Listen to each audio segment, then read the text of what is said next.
Hey guys, and welcome to FanCast. We're very grateful to be recording from the historic St Kilda Sports Club, the oldest locker room in the Southern Hemisphere. Join us on the bench where we talk all things footy. We're fans, and this is FanCast.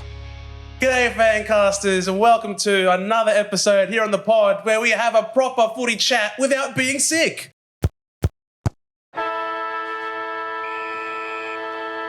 Well, you can be sick if you hear my voice for too long, but you've had 2 weeks without it. So I'm back, ladies and gentlemen, your boy Joe. We are joined here after the 2024 home and away season with some very special panel members, bench members. Soz, how's it going?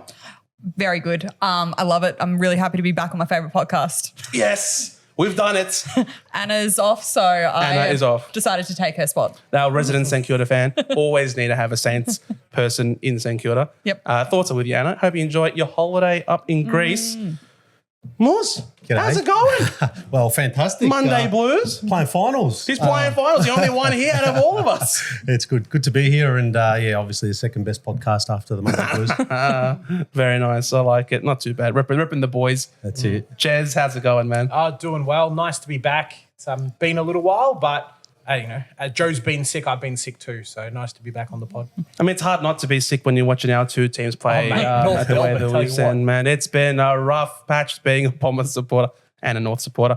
But meanwhile, you guys, on the other hand, had a very cracking end to the season. Yes. That was one of the games of the, I was going to say games of the round, but also games of the entire season. That was unbelievable. Yep. And very happy that we got up. Sorry. Oh, look, for us, it was just get the players on the field and sort of just get it done and just worry about finals, I guess. You know, so we put these two next to each other because we knew something similar like this was going to happen. It was a wonderful end. Carlton were always going to be up against it with the number of injuries that you guys have had. It's well documented how many people that you've had to go throughout the entire season. Obviously, injuries are not an excuse when it comes to a long season. Everyone has injuries at various stages, but unfortunately, it hit you at probably the worst point.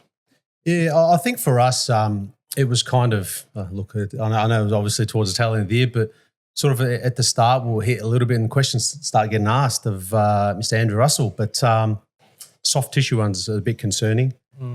So, I think there was towards the end of the year some hard conversations that were had, and I don't know the specifics, but he's no longer there.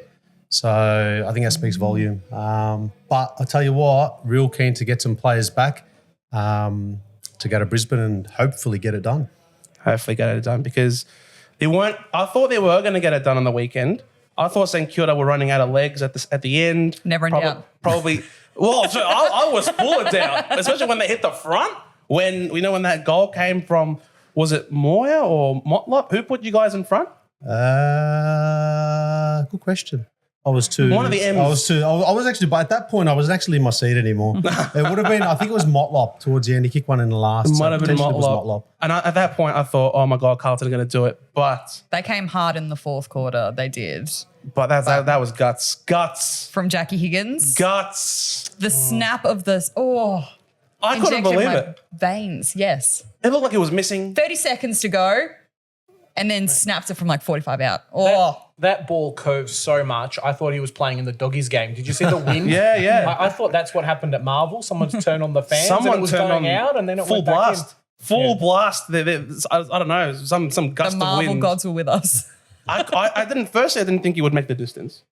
Then I didn't think it was going to be accurate because of how far out it was. And then I thought it was going to be touched, but it was none of those things. It was the most incredible snap. Yeah. Unbelievable. Yeah. I as a neutral and avid Carlton hater, I thought it was an incredible goal. It deserved Carlton missing. I knew I was here for a reason. Doesn't matter. You're playing finals. We are. You don't have to make plans in September. St Kilda's got the time off. They're already in Bali. Yep.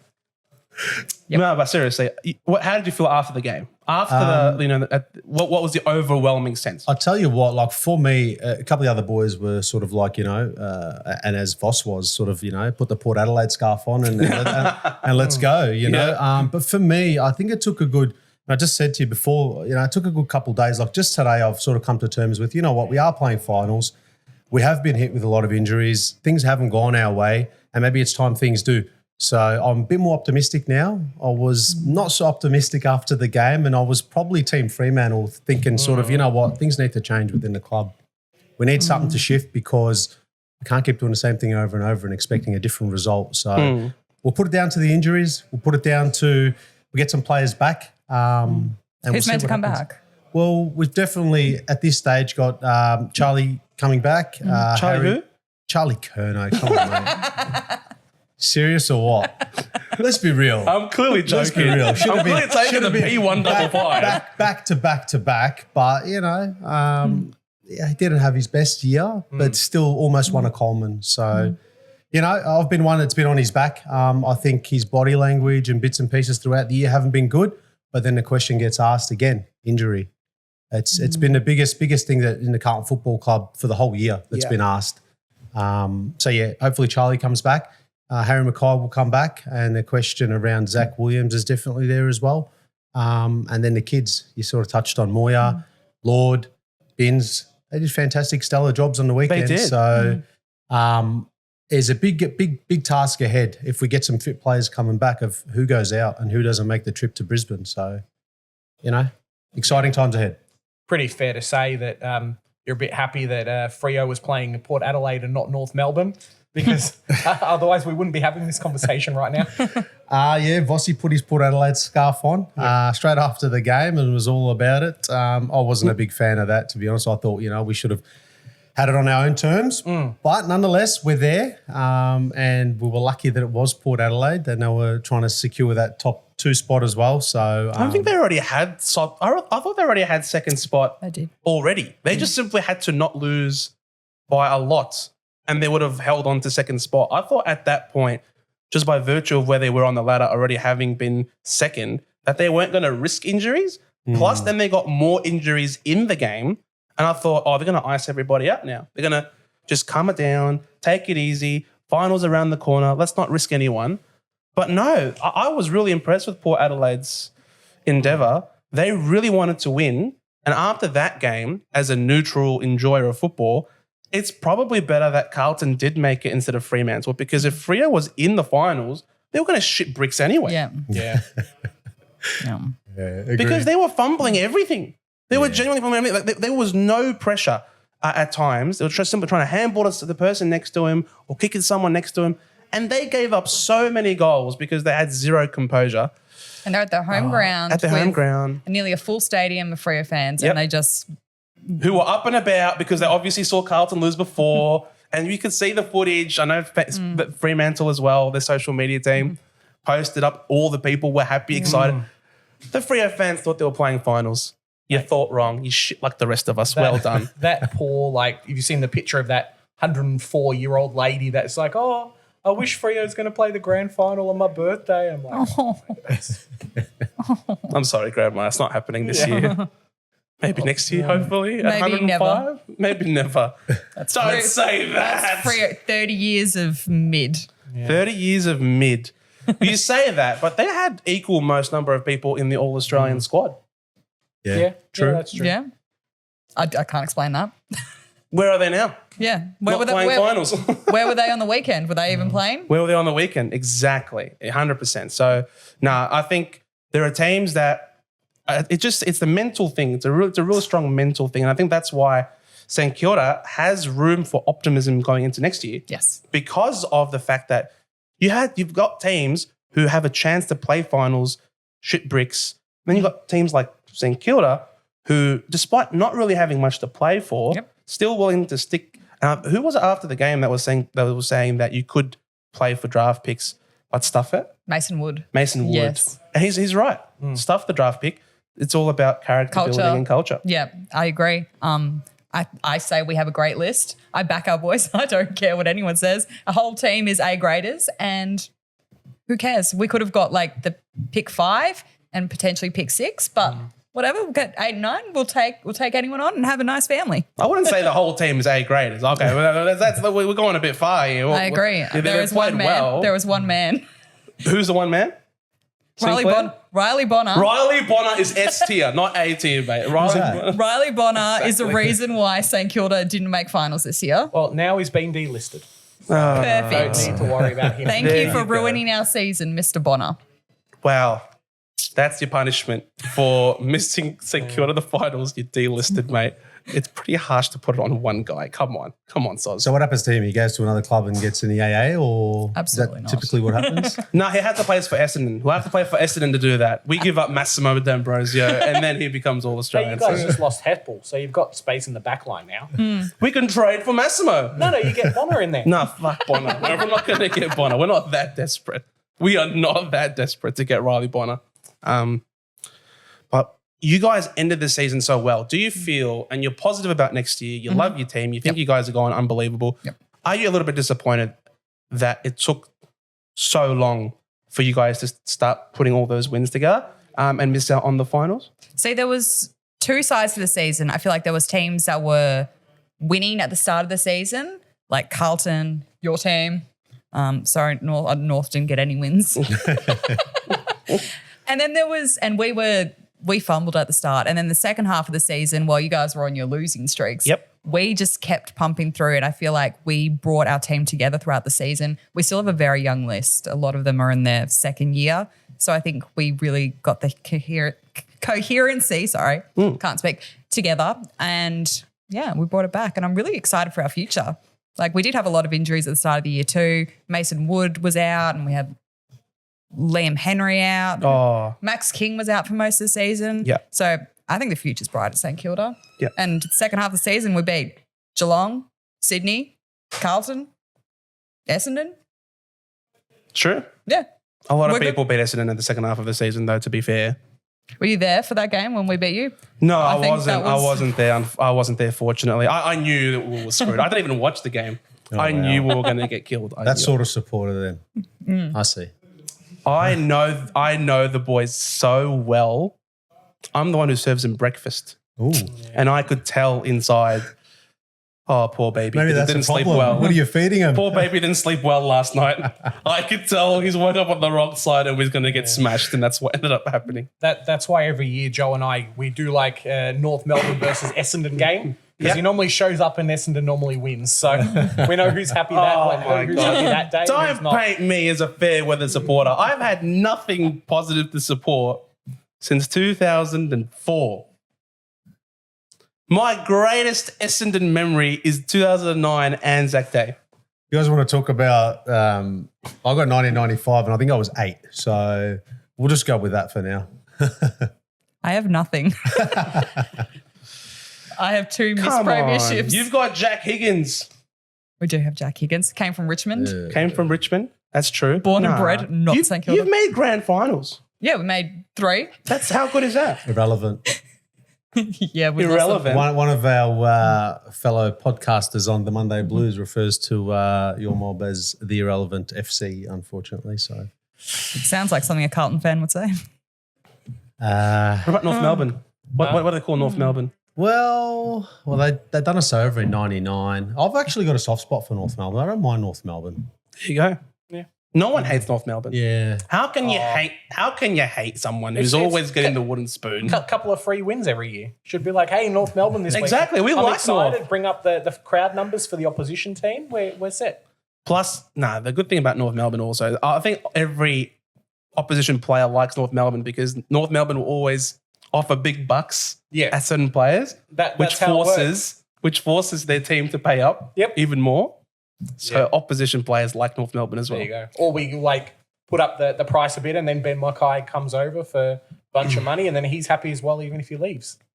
No worries there, Joe. Fucking Ben Mackay, Ben Mackay. I love how the whole preseason, Mackay. all these years, I'm like, Ben Mackay's no good. You're like, oh, he's a good player. He's a good player. And now Ben Mackay, you've seen what he's really like, and you're like, Ben Mackay, I hate this guy too. You gave us Ben Mackay. You've given us Gresham. Can someone give us someone good, please? Yeah, who's Carlton going to give them this year? Maybe Marchbank? we took. They can have Marchbank. Yeah, they go Absolutely. Marchbank. You done. can have Marchbank. Fix your defense, Marchbank. Can we take Kemp? How about Kemp? Or maybe we'll take Hind and turn him into a footballer, like we There did you with go. Saad. Man, Hind is actually a good footballer. Okay, I wouldn't say great. He's actually that's what I'm saying. Hind is actually a good footballer. Unfortunately, he played for the Bombers, and we couldn't make the most out of it. But no Dodoro. Dodoro's gone. Hopefully, with Rosa at the helm, we won't get screwed over anymore at the trade table. We won't get screwed over with the draft picks, and hopefully we can improve our list. Because even now, because now is the time to start improving the lists. Even teams who are still playing like Hawthorn, they're going to get an even better list because Barras just then today, earlier this afternoon, was finally requested that he's going to go to the Hawks. So if they can get the deal done, but there's talk they'll that get it's it going to done. happen. Yeah, They'll get it done. They've got first round pick available to give to the Eagles. They also want to take our Josh Battle. And Josh Battle as well. It's a sinking ship, the Eagles, at the moment. Yeah. What do? Nobody wants to be there. Not even no one wants to coach them. Like, if you don't want to coach a team, like, things are in dire straits over there. That's crazy because they've got so many fans and they would have so much money. Yep. Like, they're the richest club in the comp. like pay up. Just someone take it for the money. But that's the issue, though, is that because they've got so many fans, there's all this pressure for the team to perform, for the team to do well. I mean, they knew that Simpson had to go, but they knew kind of what level the club was at as well. And to push him out, the guy that still had a lot of years left, really kind of shows what pressure and what expectations they do have. Any coach that comes in is like, why are you guys not winning more games? Why are you guys not playing finals? Why can't we get good trade targets in? That kind of thing from the get-go. Similar to when Voss came to Carlton, it was like, why are you not performing? Our list is good. Yeah. Similar to when Ross came to St Kilda, a few of these other players as well, like other coaches to these clubs, like, this is our list, why are you not performing? Imagine that at a West Coast, but there's no chance you're ever going to be good, at least for a while until you get players in. So there's a lot of expectations. Maybe Schofield or someone else will just stay and then he'll keep coaching, but you're a new coach coming in. You're going to get kicked out in a couple of years. You're an established coach. Oh, this guy's won a premiership. Why can't he turn the list around? It's a big difference. They're going to try going for Dean Cox again, I'm sure. Maybe. They'll try getting Cox, yeah. Maybe Sydney will do a bit of a Hawthorn and do a Mitchell. Say, hey, Longmire, one more year, cool. Cox is coming in. That's it. So we'll see. He's been there for a while. Who do you think is the best coach in the competition right now? Oh, it's got to be Sam Mitchell. Yeah. I think so. Tell you who else as well sort of measures up for me is Luke Beveridge. Halfway through the year, he was gone. He was. Yeah. He was done. Even I was calling for his head. It was a done deal. Yeah. But the way he's turned the season around, it's been All he had to do was Rory Lobb go back. Exactly. Take him out of the VFL, play him in the back line, and lo and behold, we've got a player here. I think Kingsley is up there. Kingsley, what he's done with the Giants, because Leon Cameron was there. I think the team is still mostly the same at the Giants. I don't think they've added anyone new from another team in the time that Leon Cameron then transitioned to Am Kingsley. And he's had them playing wonderful football as well. Obviously, the team is very, very solid. Yep. But I do like the way Kingsley goes about coaching that Does group. that just show how bad Leon Cameron is versus how good Kingsley could be an average coach and Leon Cameron just be terrible? Yep. If the list hasn't changed, then he's not really done a huge amount with the list, has he? It's like, oh, you're a forward, play forward. Classic Instead of North putting- Melbourne. Putting the Whitfield in there. negative spin on it. We're talking about positives, and then you come in and Leon Cameron was shit. Yeah, I see that though. I see where you're coming from. Yeah. Yeah. As long as you don't move your defenders to the forward line every 2 weeks, you're going to be okay. Okay. I'm willing to agree with you, applying that logic, that Nathan Buckley was no good then as a coach, because Nathan Buckley goes out, in comes Fly McRae, exact same list, and they make a prelim and then win the flag the following year. And then don't make finals the next year. Yeah, I know. So now Fly McRae's shit now. Yeah. He needs to get off the sidelines and go sit in his box, I reckon. Yeah, I reckon Bossy needs to do the same Yeah. thing as well. There you go. Yeah, I like that. Good observation. I mean, Hinkley coached from the boundary. Yep. Hinkley, He was there from the second quarter onwards, I think. Yeah. Showed it up on the camera, he's left, and then he's down on the field. But did the right thing. I don't mind it. I don't. Obviously, there's pros and cons to both, but I don't mind in a pressure situation. Things are getting tough. The coach leaves the coach's box and goes down face to face with his troops, giving him direct messages. Who knows how good those phones work? The fact that we're now in 2024, modern day stadiums, and they still have phones with cords. Are you kidding me? But when you're sitting on the ground level of the G, you can't see what's happening on the other side of the No, you can't. So what can the coaches see from sitting in the... Well, it would be relying on the assistants upstairs. Yeah, so then they're on the phone. Exactly. Yeah. They're on the phone talking. I don't think they'll be talking with the player maybe themselves. They might be talking to the coach, who then relays it to the players. I don't know, but Just seems like a lot of phone. a lot of phone usage, correct. Well, it's better than homing pigeon, perhaps, or text messages. I don't know, because you're not allowed mobile phones these days. We're at the walkie-talkies. Over. It might be actually not a bad idea. I think it'll work better. That's my suggestion to the walkie-talkie. Why not? Yeah. Unless you get the security on the other channel, then everyone start running on the ground. Like, don't play him here. Put him in the back line. Find out the security on the walkie-talkie there.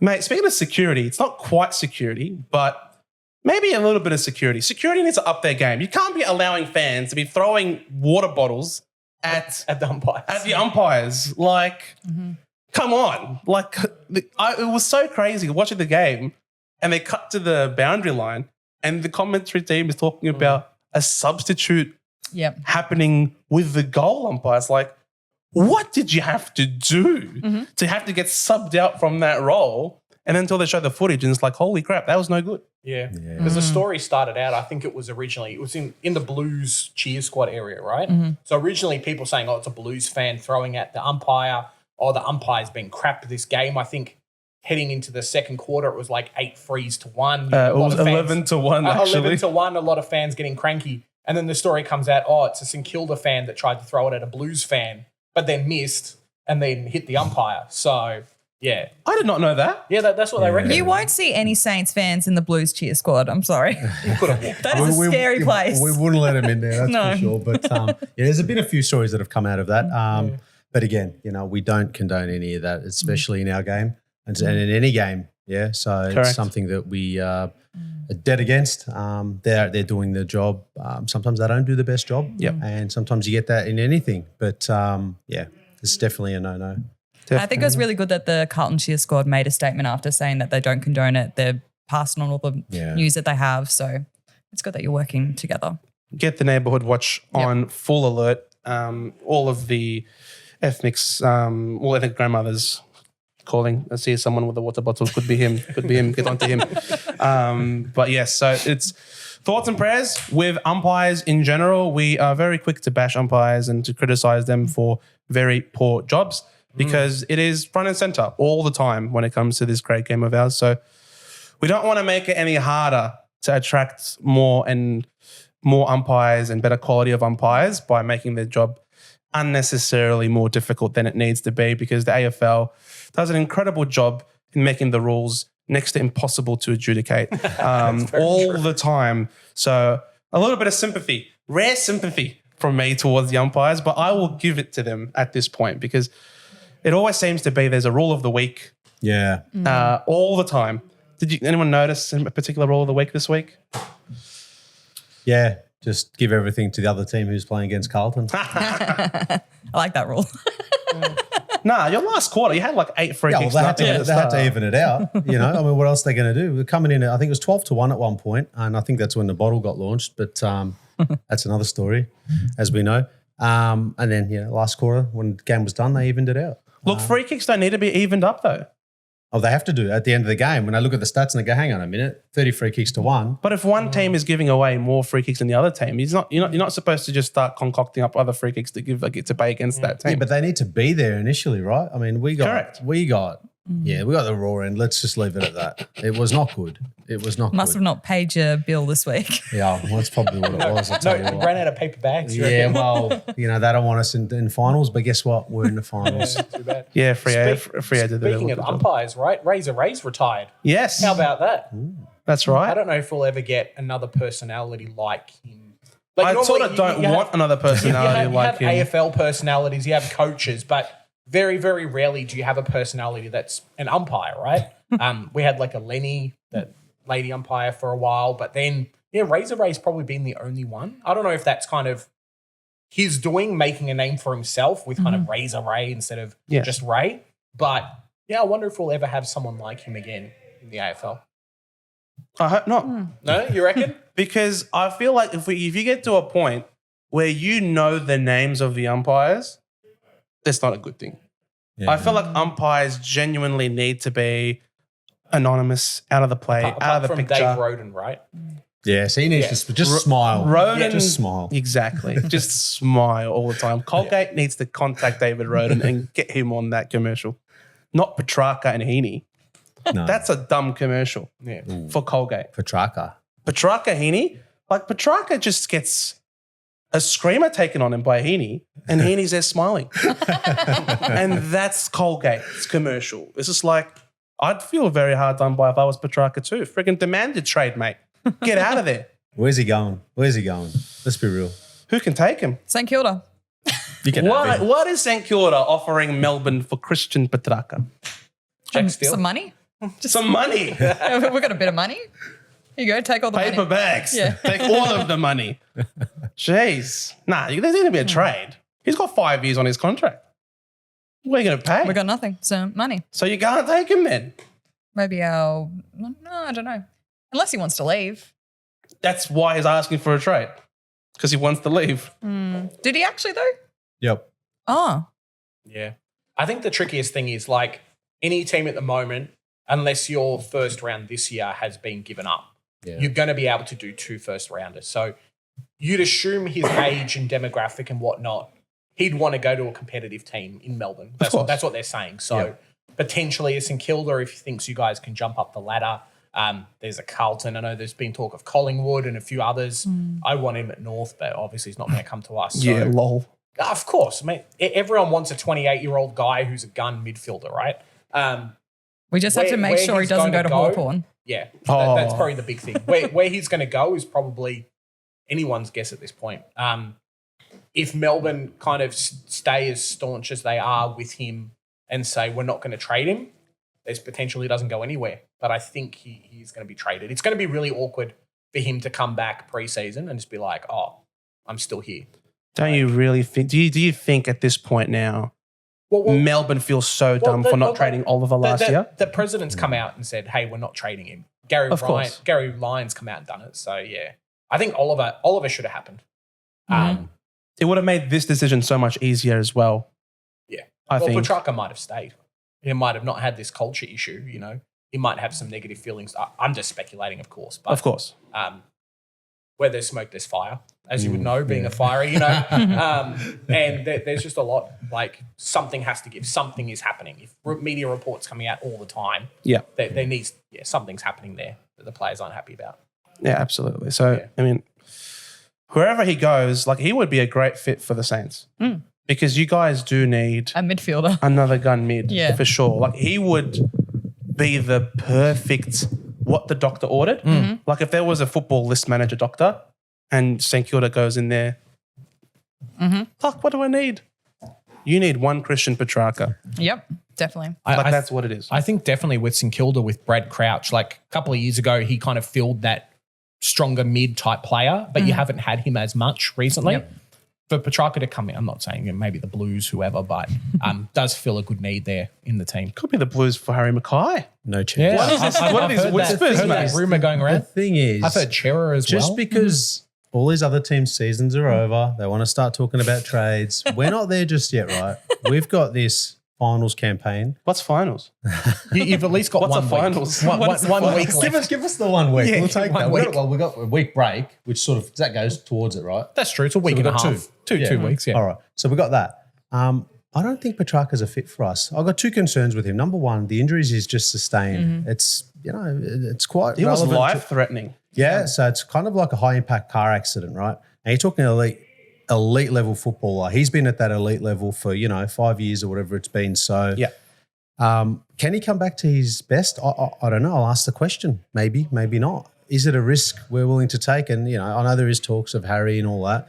I don't know where they've come from, to be honest, because, I don't think the club at this point would even consider anything like that. Because Melbourne need another key forward to help Van Rooyen. Slash Ruckman. Ruckman. Like that seems to be, and it's been a constant issue for Melbourne for a number of years now. Their best forward in recent times was Ben Brown, when they won their flag. And no disrespect to Ben Brown, but I wouldn't say he's in the upper echelon. Recently retired forward. this year too. Exactly. Congratulations.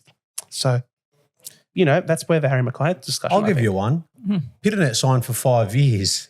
Petrarca for 5 years. Maybe we could do some sort of swap where they can take Pitner, we'll take Petrarca, and we'll just get it done that way. I'll be happy Or with that. TDK to Melbourne. No, that's not happening. Yeah, exactly. TDK. That's now not we're happening. talking. It's definitely There not you go. happening.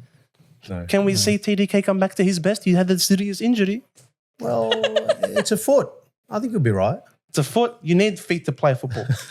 There's a Says very who? important asset. Says who? Says who? Football. It's in the name. Football. Bloody hell. Carlton supporters, man. They He'll be can right. be unreasonable at times. He'll be right. Now that Russell's gone, whoever comes in, they'll just get it done. He'll have golden feet.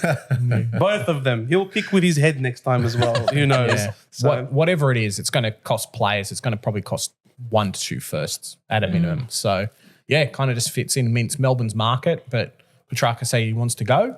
Give it, what are we, trade periods in October, coming into September. Mate, a month of madness is going to be interesting. we've got a month of madness for the finals to come as well. We're going to be going through all of those matchups to come. But before that, there are, of course, the great awards that get paid beforehand. So Thursday night, confirmation of the All-Australian team. So the All-Australian squad came out of 44.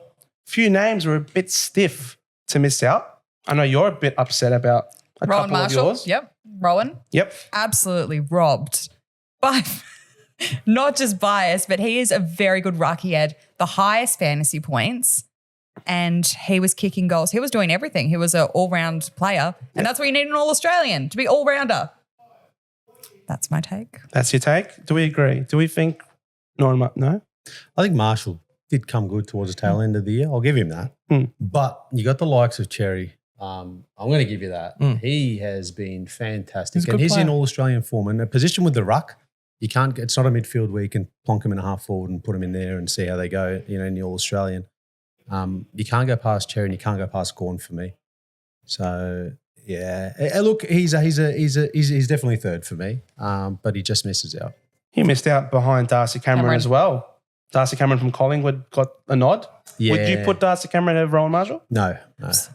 So in that case, Rowan Marshall was stiff then. Yes. Yeah. I got you, Yeah. Soz. I got you, Thank Soz. you. Yeah. Only because I hate Collingwood. I like it. I don't even know who Darcy Cameron is. He was I'd the... like if he in a lineup, wouldn't know which one he is. Look, I know you mentioned stats that Rowan Marshall was number 1 for fantasy. Darcy Cameron was number 1 for intercept marks amongst all ruckmen. Okay. It's pretty impressive. It's a really important skill to be able to pinch hit, come behind the play, intercept, field position. It's really important. We have defenders for that. Well, he's as good as another defender, essentially. Maybe higher up the ground. But then Rowan Marshall's good for a forward then because he's kicking 3 goals a week. Yeah, but forwards, we have forwards for that. Exactly. We've got Coleman medals. Coleman medalists. So the for this. AA is saying defense is better. Yes, more- because there's no defender award. There is a forwards award, the common medal. There's a midfielders award, The Brownlow. the Brownlow. I know it's not officially the midfielders award. It's pretty much. But we all know it's a midfielders award. There's no award for defenders. We need an award for a defender. There needs to be. Give us Yeah. the golden fist. Yeah. Why are you laughing at that? I was being serious.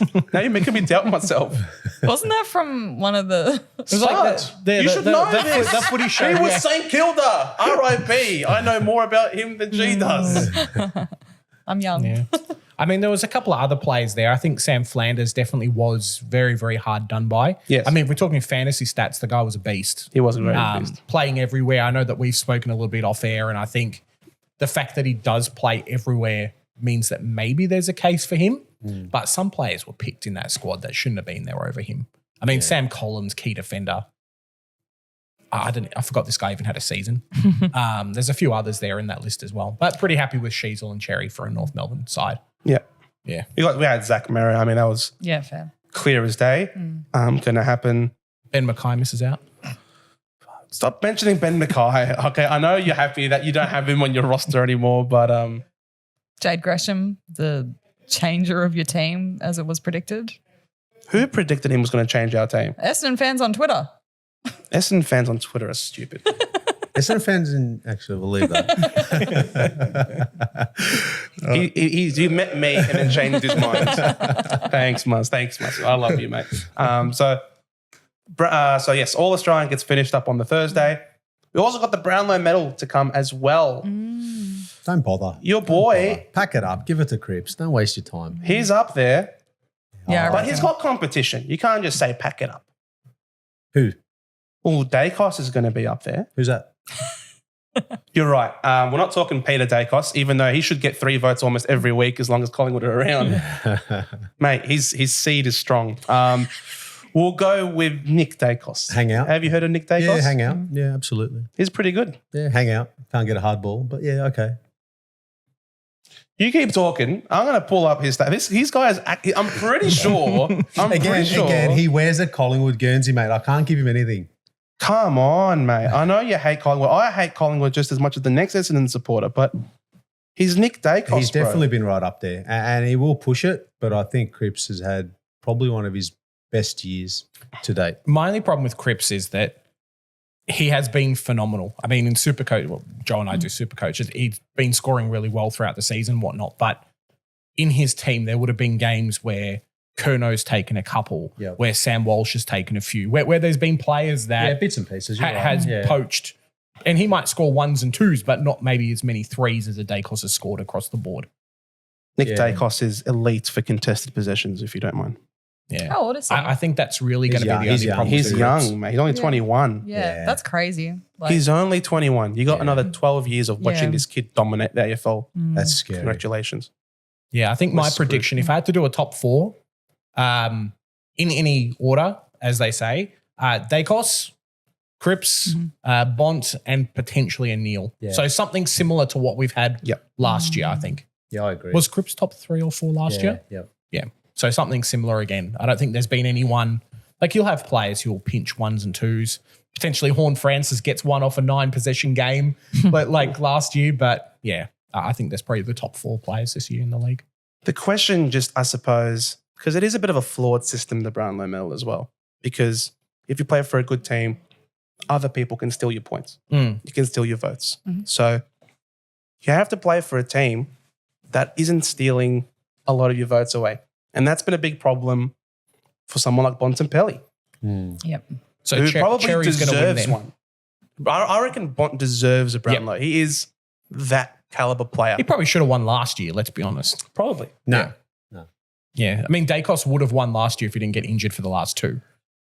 Correct. But he did. Yeah. So we're giving it a Cripps by default, are we? I mean, Lockie He's Neal carried this team on his shoulders for the last 10 years. Yeah. All right.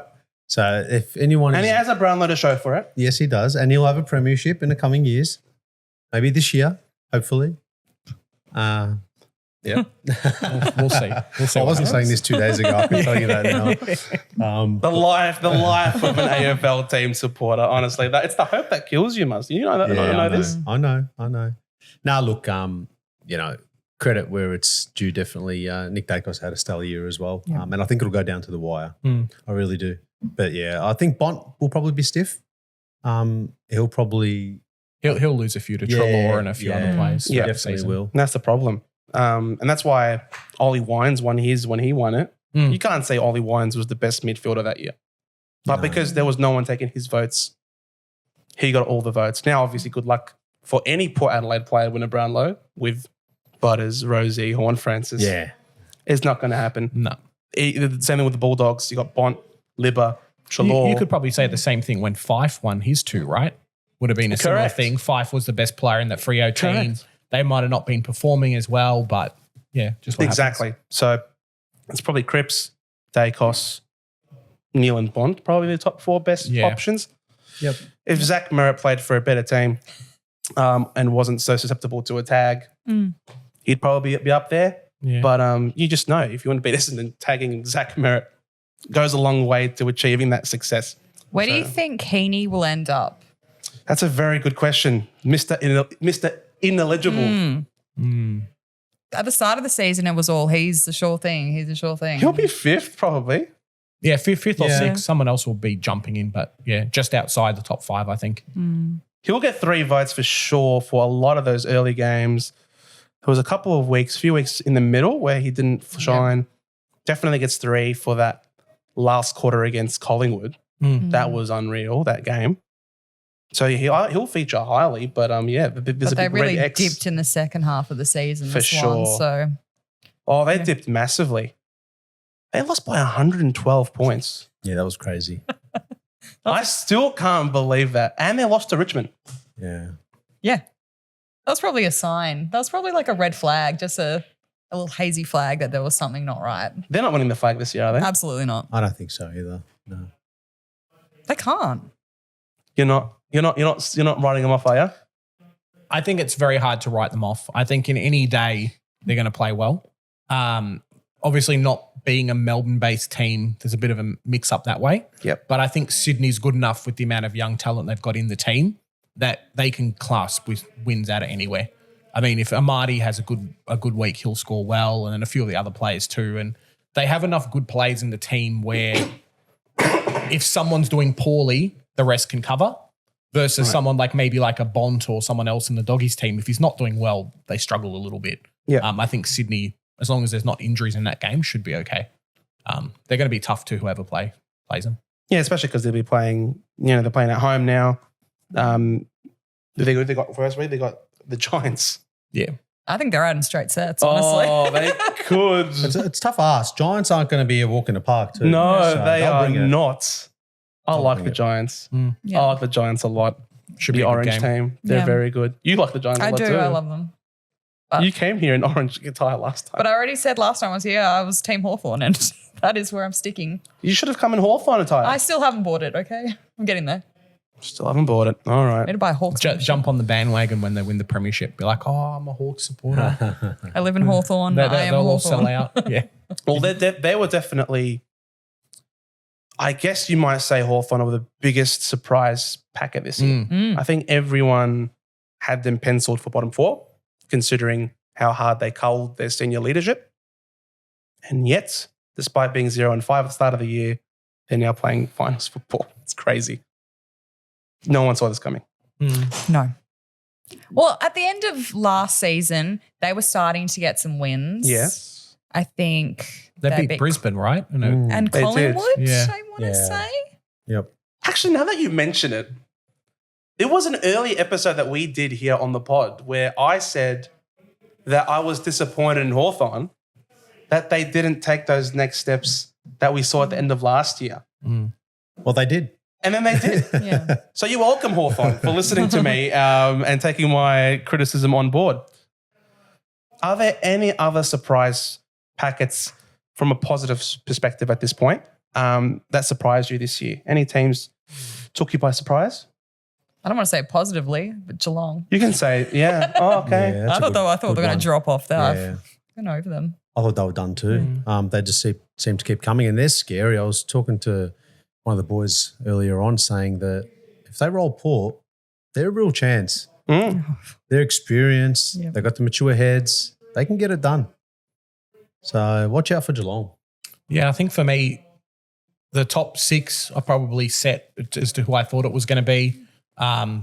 And then you've got like your Hawthorn and those kind of teams just kind of sneaking in. Carlton. But definitely Those kind of teams. Hawthorn I'm and sitting Carlton. too You know, close. Those kind of teams. they definitely jumped in. But I think for me, it's more a lot of the teams that didn't make it right. I mean, at the start of the year, we heard Dimmer saying, yeah, we've got 80% of the team. We're going to dominate. We're going to make finals this year, blah, blah, blah. Melbourne, no one probably could have predicted October last year that they wouldn't even be close. Petrarca injured, wanting to go. Oliver in a similar position. Gawn slightly falling off a little bit as well. And I think a lot of the holes in the team getting exposed pretty hard. And then, the rise of Adelaide being one, people say one bad umpire decision away from making finals last year, and then them struggling as well. So just kind of shows how even the league was. I mean, but the difference between number one and number two, and then the rest of the league was only 2 or 3 wins. I go back to a couple of years ago where the first 2 were locked in, 20 wins each, and then the rest were on like 10. Yeah. Now it's actually a really healthy league, I think. It is absolutely really. I'm sort of sick and tired of seeing all the time. Be wary of Geelong. Be careful of Geelong. They're just a good team. Just sick of hearing that Yeah. all The the list time. manager's too good. Yeah. Every year, players leave and they just recycle and they get more and more and more. This year they'll guarantee to pick up another couple of state league guns, and then that just keeps happening again and again. Well, Groundhog Day over and Yep. over. There's something in their Groundhog water. Day. Something in their water, I'm telling you. it's just the open sea breeze, the farmlands, The refinery. the refinery, yeah, the old Ford, the old Ford. I don't know what's going on over there.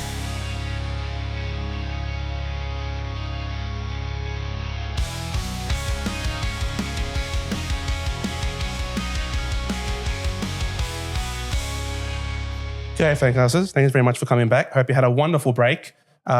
All the top 8 teams having a break right now, but doesn't stop us from talking and forecasting who we think is going to win the flag from here. We've got some very good teams, good representation from interstate as well. Obviously, you've got the Swans interstate, Ports interstate, Giants interstate, Lions interstate. That's half of the top 8 is an interstate team. There you go. AFL, you've got your equality. Congratulations. The other 4 Victorian teams are very, very good. We are all very bullish on one of them, and one is very fanciful about the chances of another one. That's you with your Carlton Blues. They're not going to go very far. I'm sorry. But you can always dream. You can hope.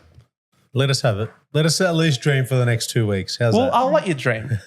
I'll let you dream. I'll tell you what, don't write us off just yet. No. We'll get some players come back, and maybe, just maybe, we can get back to that form of getting a hard ball and just going along to Charlie, and he can get in that all common medal form and maybe You kick can get 10. a free kick.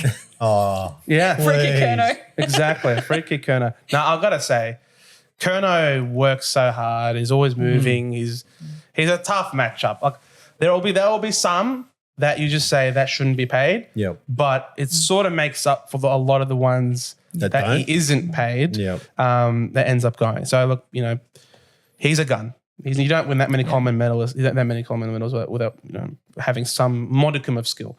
think- but I wouldn't say that too many changes though can be a bit of a problem. Yeah, I think, agree. like I was saying just before the break, this year is definitely one of those years where anyone can win it. Absolutely. Like there's a couple that maybe a couple of rungs, some teams are S tier, some teams are A tier, but anyone on a good day can win. Like you say, Charlie, Harry Mackay, TDK comes back, Pitnet has a good week, you guys are kicking bags. Yeah. GWS have a good week. They got 3 good forwards. Sydney, Chad Warner, anyone else runs through the middle. Hawthorn, the young brigade just go bang, bang, bang if it's an MCG type game as well. Heck, even Brisbane at home. They're just multi-threaded kind of team. So really, really close year this year. I think, yes, a Carlton, as we said before, scraped in a little bit, but I think their form throughout the year, they were very, very unlucky to actually not be cemented in the position because they were so strong for so long. And it was really the injuries that hurt you guys a little bit towards the end. So, yeah, anyone can win. I know you're sitting next to him. There's no need to gush so much about Carlton, bro. They've just been real. I'm just looking at the odds, right? Like, there's no team that's a definite, hey, they shouldn't be here in the top 8. Yeah. This is generally one of the first few years where I've had an idea of everyone should and deserves to be here. It's not like maybe in Adelaide or someone kind of sneaks in because they had a good week versus someone, or they played West Coast, North Melbourne, and the bottom, 6 teams twice, that kind of thing, and they got in on percentage. Anyone can beat anyone. It's definitely a higher quality top 8 than other years. There's no real obvious making up the numbers, so to speak. No, definitely not. Which is going to make a really interesting finals series. And the top 2 teams, the Swans and Port, both have locked in home finals, which is exactly what they set out to do. They wanted to finish top 2. They wanted to host the finals. And you would think that based on that home ground advantage that these two will probably make it through and feature deep into September. Are there any teams that you reckon are more than likely not going to, I guess if you want to sort of tier list them, just by virtue of Sydney and Port? I mean, actually, no. I'm not going to make that assumption because you reckon the Swans are out in straight sets, didn't you? Say that? Yeah, I do. I think they're pretty shit.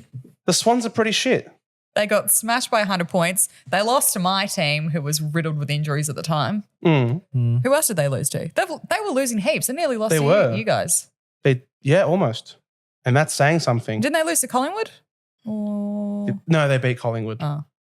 Heaney had absolutely heroic last quarter to get them over the It line. must have been the Lions and the Bulldogs. Like they've had They have had a shakier end to the season, yes. Yep. That's for sure. But they're playing at home, but then again, they're playing against the Giants. So yes. it's no guarantee. I think they have a pretty favourable matchup, though, against the Giants. I think they've won the last few games that they've played at the SCG. So they still could go ahead. Yeah. But even if the Giants, don't win, I still reckon they can follow up with a win the second week around because they'd play the winner of you guys? Is it? Doggies Hawks, maybe? Doggies Hawks, maybe, yeah. actually. Don't get the So other that's way. probably going to be the Hawthorn. Yeah. You'd think so. I think the Doggies can definitely beat anyone on their day. It's more Yes. coming down to how many free kicks does Ginnivan get. I know people are saying, hey, things like that. But him and Watson do get a lot of free kicks that result in goals. Yeah. It's going to come down to, can Hawthorn stop the Doggies forward line? Because the only thing recently that stopped it has been injuries during a game. If Norton's there, if Darcy's on fire, Jamara's there, plus all the smalls, they're very, very hard. Sicily can't cover 3 players at once. But if the weather is bad at the MCG, rainy day, tall forward line, that's all of it, a sudden becomes a lot less potent. I feel like the Bulldogs might be the best Marvel Stadium team. Yep, agreed. They can't play the G. I think when they put the Dogs at Marvel Stadium, and they are a headache. But put them at the MCG against the rampaging Hawks, who are just smashing everyone. Yeah. They're just smashing everyone. They're scary. The only thing that might not go in their favour is finals is a different game. You got your home and away, no problem. But this is something I'm hanging on to now as well, is that it's a different game, completely different atmosphere, different build-up, different pre-game, everything. It's all different. It's a different game altogether. So might work in their favour. Maybe they just, as they've played the home and away season, they don't care. They just get out there and get it done. They play for each other. They're young. They're hungry. But they have experienced, they're going to experience something different for the first time. You mentioned this off the air. They're going to play at night. Yeah. They don't play night games, the Hawks. No, they usually get that Arvo slot, Saturday, Sunday slot, sort of, afternoon where nobody sort of cares and misses the game anyway. Yeah. But they seem to have got it done. But yeah, I don't know. Friday night, don't know. Maybe the lights, maybe they buckle. They don't like the lighting. Who knows? Yeah, exactly. Might have, now you got shadows. you got some different type of shadows now playing at night. So regardless of if they win or not, obviously Hawks fans have every right to be absolutely ecstatic. And this is already a resounding success of the season. Whether or not they believe that internally as well might also play a role in how ruthless they come out to play. That we did it. We made finals. Like, if that's all they believe that they was trying to set out to achieve, they might not still have that hunger in the belly. Yeah. Whereas the Bulldogs, a lot more experienced, have done it before. Bevo get crank out of him at halftime. Oh, Yeah, exactly. He was under the pump. The Bulldogs were under the pump, but they found a way to fight through that criticism. So you could say that there is a different sort of resilience to the Bulldogs, which might hold them in better stead in the final series. Yeah. I would say that match could definitely be the grand final, but it can't possibly be the grand final. No, because one of them gets knocked out, Yeah. unfortunately. Yeah. But that would make a good grand final, those two But teams. this could be one of the games of the entire final series. Yeah, definitely. Possibly. It's going to be a really good comparison. I know we're talking off air about it, but Doggies and Hawthorn played each other twice in the preseason, and the Doggies smashed them both games, absolutely demolished them. It's going to be really interesting to see the comparison now with those two teams compared to what they were in January, February time to really gauge how improved Hawthorn's got. And the Hawks might just have it in their belly. They might just say, hey, 8 months ago, these guys beat us. They made us look silly. Let's make them look silly too. And that kind of motivation for a young team, ego is a huge thing. Their whole team's based on ego. Didn't the Hawks beat the Dogs during the season? Maybe. I think so. I think it was a week before us that they. Well, there you go. Maybe the Dogs might want the revenge. Yeah. Does Houston being out help, negative or neutral for Port's chances this week? No, You know, it hurts obviously, them. given five 5-week suspension. They can't go around it anymore. No, it definitely hurts him. Houston's an all-Australian caliber player. He made the squad again this year. So he's obviously very, very good. He's very clutch. He can hit long bombs after the siren to break Essendon Bombers' hearts. He's capable of doing a lot of great things down Houston. So absolutely, it's not a positive, especially then also you add to the fact they got another injury during the game on the weekend. Was it Burton? Another one of their halfbackers also did a hammy. So their run-off halfback has substantially reduced against Geelong. Geelong much prefer a slower game. Farrell out. Was Farrell? Farrell, yeah. Yeah, well, Farrell's he's so they've only got Burton left, as the halfbacker. He's not a household name, is he? No. Maybe Geelong take them at home. Oh, absolutely. They I could. can see it happening. They could. Last hurrah for if Dangerfield, if Geelong win the grand final, Dangerfield's retiring. Like he's not going to go around again. No. Well, he's going to say, "Hey Hawkins, that's it. We're good. We've won 2 in the last three or 4 years. That time to go home." And Dangerfield knows Adelaide Oval really well. He came from the Crows. So Done. he's got no issues playing the ground either. And he's been in ripper form. That last game of the season against an insipid Eagles team, but he was still busting through 2 tackles at the same time. He still got it, the Danger. So watch out for them. I'd say the Brisbane Lions probably are a lower chance of winning it. Yep. Agreed. Absolutely. They can't kick goals. They can't get goals. They love to kick behinds. They just don't kick goals. I think them not being in the top 4 means they have to win 4 games to win it all. And I can't see the Lions having 4 weeks of accurate kicking to win the whole thing. If it wasn't their home game this week, I think they'd be in real trouble. Like imagine if they had to play at the MCG this week. Like you could almost pencil the Lions not making it any further. Yeah. Gabba's a little bit different, but their record at the Gabba this year hasn't been like cemented. I remember start of the year wasn't great for them. We rolled them opening rounds. Yeah. The Gabba down by 40 points and come back. And That was unreal. Yeah. So, you know what? That'll be in their heads. Oh, don't tell me he's starting to believe more. I'll tell you what. He's believing more. That's what's happening. It's bringing it back to Lygon Street. It's coming back. He's talking himself into it. The Doggies and the Hawks spoke about that. So you guys could win. The Giants could win. Geelong could win. You could end up with all of the away teams actually winning based on that. Yep. Which is probably never happened before in the history of final series. Yeah, imagine a top 4 with no Victorian teams.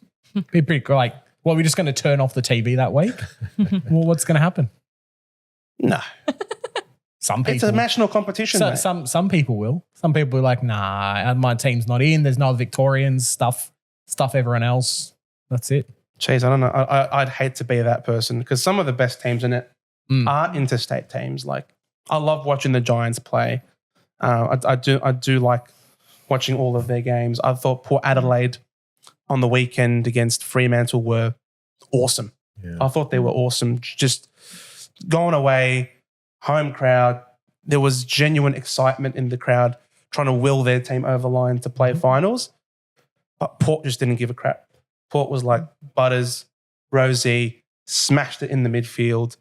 And they've got Asava Radagalia, I thought has been really impressive for them this year. Great pickup, playing forward with Mitch Georgiades.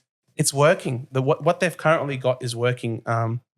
So well done to Ken Hinkley, who also was under the pump. We mentioned halfway through the season. Yes, he That was. was it. we mentioned Bevo. Ken Hinkley was having signs sack Hinkley. Yep. Yeah. And look at them. You just some of these coaches, man, under immense pressure, their team plays for them. And that you just got to take off your hat for that and absolutely respect it. And they're playing deep into finals now.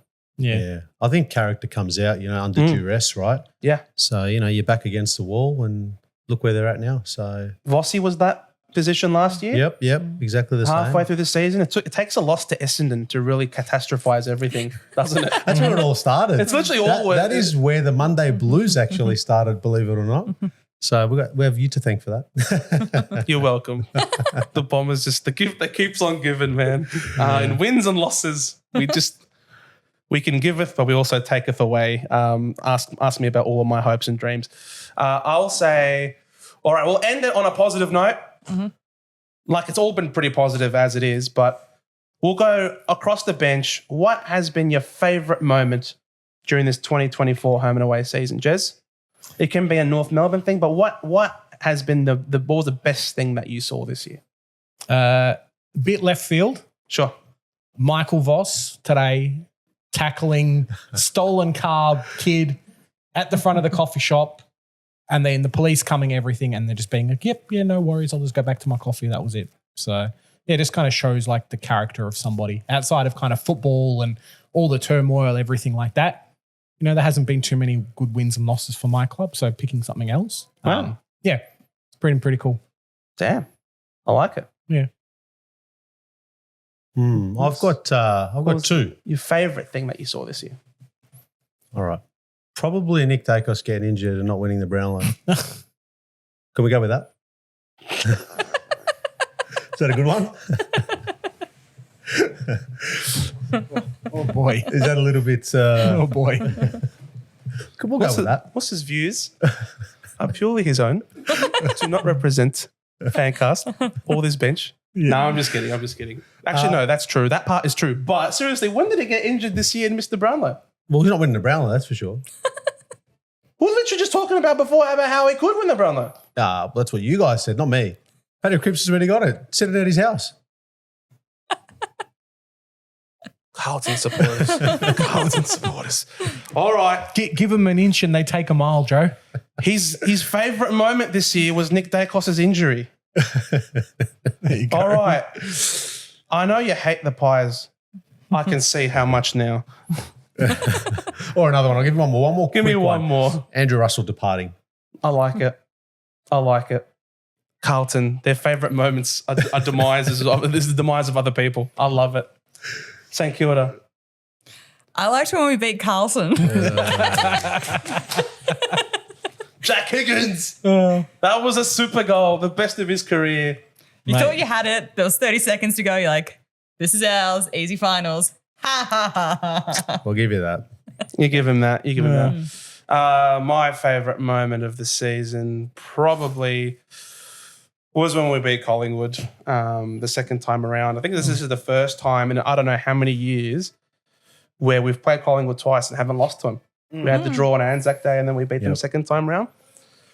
They tend to beat us more times than not. So us beating the Pies second round was really impressive. Watched it with you actually, Dave, at the pub. That was a very good one. First time I tried to kill Kenny as well. That was also pretty good. I'm gonna change mine a little bit. Watching St Kilda versus Geelong at Dave's wedding, kind of seeing how all the St Kilda supporters were going a bit crazy, coming from behind. I think 30 points behind, heading into the fourth. 33, Dave's magic number. Yes. Heading into the final round and just kind of, final quarter, just kind of seeing fans. As a North supporter, we haven't had that for a long time. So it was really nice to be involved with other people. Neutral game, whatever, but you can go for those type of players. So, yeah, that was pretty cool. It was definitely me starting a lot of those chants. That's all right. Doesn't matter. As long as you get the win, that's all that matters. Exactly. And that, ladies and gentlemen, wraps up the 2024 Toyota AFL Premiership season. I don't know why I had to bring in the Toyota AFL Premiership season part in there, but it just feels official. Did you call it Toyota? It's Toyota. Joe. Hey, I'm Australian. I pronounce things the way I say it, okay? There's no need to be Toyota. Thank you guys so much for watching. Hope you enjoyed this season, enjoyed the pod as much as we enjoyed recording it. We have had on the bench for the last time of the home and away season, Soz. Thank you so much for coming on. Thank you for having me. I love it here. I love the St Kilda Sports Club. I feel like I live here now. Oh, it's true. You're also recording a bunch of your red, black and white chat as well from here as well. Yes, now. I record red, white and black chat in the room next door. So I am here. You got the nicer couch. You got a much nicer setup in there. I wouldn't say it's a nicer couch, but it's definitely a couch. It's definitely a couch. We got a fireplace. We have a bench. They have a couch. So now, Mars, thank you so much for coming on, man. Thanks for having me. Terms are fantastic. We're playing finals, you're not. It's true. It's very true. We get to relax. We get to sit there, not pay extra for flights and get scalped, pay for tickets to get into the Gabba, Yeah. which is like, I don't know, one mini earthquake away from falling down and collapsing. So enjoy your flight, mate. How much does it cost you? Unconfirmed just yet. Yeah. But I'm sure it's going to be quite heavy on the hip pocket. Quite heavy on their pocket. Yeah. But it was great of you to join us. It's No, an thank you. absolute Thank you. pleasure. I mean, absolute pleasure. Where can all of our wonderful viewers find you? Get around us, the Monday Blues. We are on YouTube. We are on Instagram. We are on Twitter. We're on everything. Everything. Get around us, the Monday Blues. The Monday Blues. They do. Look, they're diehard Blues fans over there. And I do occasionally pop in every now and then, especially after a Carlton loss, to just salivate. No, I'm just saying. you guys do a good job over there. We're passionate. We are a bunch of guys who, started this thing, and it was funny. It was actually after that Essendon game. So we're real passionate. We love our footy. We bleed blue, and get around us, the Monday Blues. Just only if you hit the vein, then you'll bleed blue. If you don't hit the vein, you're most Is likely. that how it works? Yeah. Right. You're more likely to bleed red. You're welcome back anytime. It's like just nice friendly feel here. And we will cut you next time to confirm if you are indeed done. Just kidding. Jez. What's up? Nothing much, mate. It's just good. It's good to see you, my friend. Nice to be back. Nice to be back. I'm glad it's September. I always plan our holidays in September. It's a bit sad. One more month of trade goss and This is what you live for. dodgy. Our grand finals in October where we can bid on lots of players and never get any into the club. So yeah, can't wait. And on that note, ladies and gentlemen, we look forward to seeing you on the flip side. We will be going through the finals series, so stay tuned with us. It's not all done and dusted just yet. We will be going through the finals, so follow us through that journey because here at FanCast, we have a proper footy chat.